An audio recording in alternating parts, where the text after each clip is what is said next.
वरना तेरा बाप कहेगा कि मैं लालच में मिलती हूँ।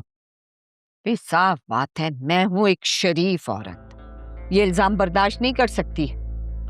पप्पू ऐसी कोई भी बात नहीं है, अब्बू ने तो आज तक ऐसी कोई बात की भी नहीं है, आप गलत सोच रही हैं। उस दिन तेरे सामने तो कहा था, बहरा है, सुनाई नहीं दिया था कैसे ताने दिए थे उसने।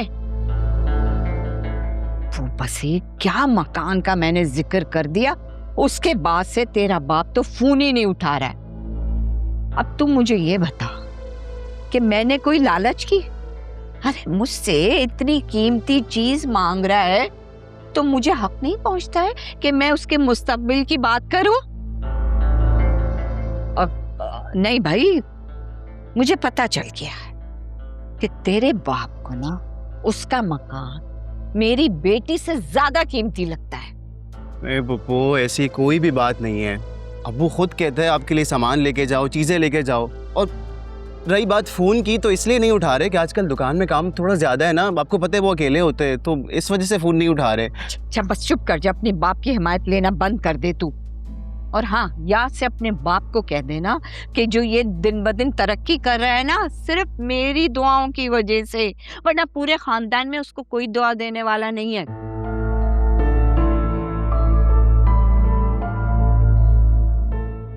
पता नहीं कब जाएगा ये मनूस, कब से इसकी वजह से कमरे में बैठी हुई हूँ।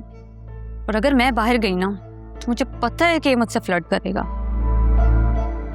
वैसे पता नहीं क्यों रोज रोज मुंह उठाकर आ जाता है। और अम्मा को भी पता नहीं क्या शौक है, इसको बिठा के रखती है अपने पास। अजियत लगता है मुझे, ये अजियत। दफा हो जाए, कहीं जाके ना मर जाए एक ही बात। पप्पू मेरी बात सुने, आप बिल्कुल ठीक कह रही है, बिल्कुल सही कह रही हैं आप।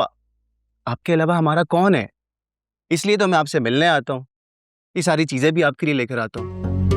अब जिस आस पे आ रहा है ना, तो तू वो आस ही छोड़ दे, या फिर अपने बाप को राजी कर ले कि मकान फिजा के नाम कर दे, वरना भूल जा उसको।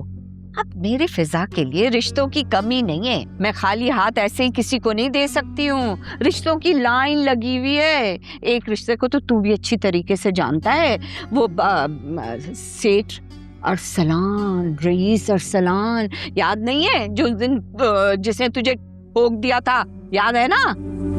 बस वो तो मेरे फिजा का दीवाना है, मुझे कहता है कि आप बस राजी हो जाएं, बस अपने माँ बाप को लेके ना बारात लाने के लिए तैयार खड़ा है। वो तो मैं तेरी वजह से उसको लिफ्ट नहीं कराती हूँ, समझे?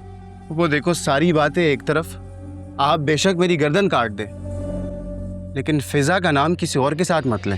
तेरी गर्दन काट के मुझे क्या मिलेगा? तू जा अपने बाप को राजी कर।